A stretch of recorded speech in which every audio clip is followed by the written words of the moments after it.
ម្នាក់គិតថាម៉ែខឹងម៉ែអីហ្នឹងគិតថាម៉ែកវត្តចោលហើយម៉ែបោះចោលហើយសាច់ម្ដុំហ្នឹងទៅណាទៅអត់ខ្វល់អត់ដឹងអត់លឺចឹងណា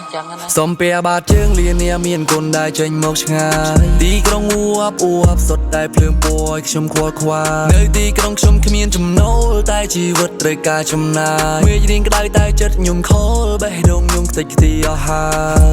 តែទោះយ៉ាងណាសន្យាមិនជោគជ័យមិនវិលវិញទោះបីកូនស្លាប់បងកាយាត្រូវចោលចាំងនៅភ្នំពេញព្រោះបង្អាត្មាប្រាហັດថាប្រឹងស្រវាប្រឹងស្រតែងប្រថុយមួយក្តារកូនជឿជាក់ថានាំភាពជោគជ័យជូនលោកវិញនឹកឃើញថ្ងៃមួយកូនប្រុសមានកំហុសអុយម៉ែយំបាហូរទឹកភ្នែកសួរគេឯងសុខទុក្ខយ៉ាងណាកូនប្រុសខ្ញុំខ្លាចកូនតែតើគ្មានគោលដៅមិនអាចត្រឡប់វិលជួបជុំបើបានជួបមុខដាំសួរសុខទុក្ខមើលថែកូនប្រុសឲ្យខ្ញុំផង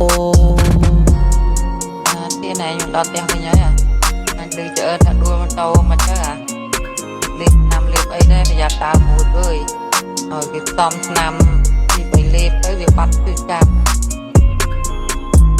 នឹកឃើញថ្ងៃមួយកូនប្រុសមានកំហុសអុយម៉ែយំបាហូរទឹកភ្នែកសួរគេឯងសុខទុក្ខយ៉ាងណាកូនប្រុសខ្ញុំខ្លាចកូនតែតើគ្មានគោលដៅមិនអាចត្រឡប់វិលជួបជុំបើបានជួបមុខដាំសួរសុខទុក្ខមើលថែកូនប្រុសឲ្យខ្ញុំផង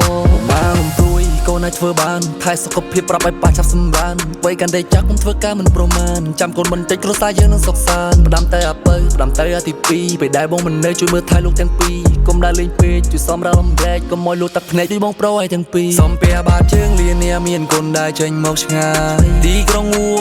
បសុទ្ធតែភ្លើងពណ៌ឲ្យខ្ញុំខ្វល់ខ្វាយនៅទីក្រុងខ្ញុំគ្មានចំណូលតែជីវិតត្រូវការចំណាយមេឃរៀងក្តៅតែចិត្តខ្ញុំខលបេះដូងខ្ញុំខ្ទេចខ្ទីអស់ហើយតែទោះយ៉ាងណាសន្យាមិនជោគជ័យមិនវិលវិញទោះបីកូនស្លាប់បងកាយាត្រូវចោលចាំងនៅភ្នំពេញព្រោះបង្អាត្មាប្រាហັດថាប្រឹងស្រវាប្រឹងស្រតែងប្រថុយមួយក្តារកូនជឿជាក់ថានាំភាពជោគជ័យជូនលោកវិញបើថ្ងៃមួយជោគជ័យកូននឹងវិលវិញលែងឲ្យលោកទុកមโนទុំមិនលែងលែងចង់ឃើញម៉ែហូរទឹកនេត្រាចង់ឃើញគ្រួសារមានស្នាមញញឹមពេញលេងលែងចង់ឃើញនៅធ្វើការយ៉ាប់ចង់ឃើញកូនប្រុសរៀនបានខ្ពស់ចង់ឲ្យខ្លួនឯងជោគជ័យឆាប់ចង់ឃើញគ្រួសារមានកិត្តិយស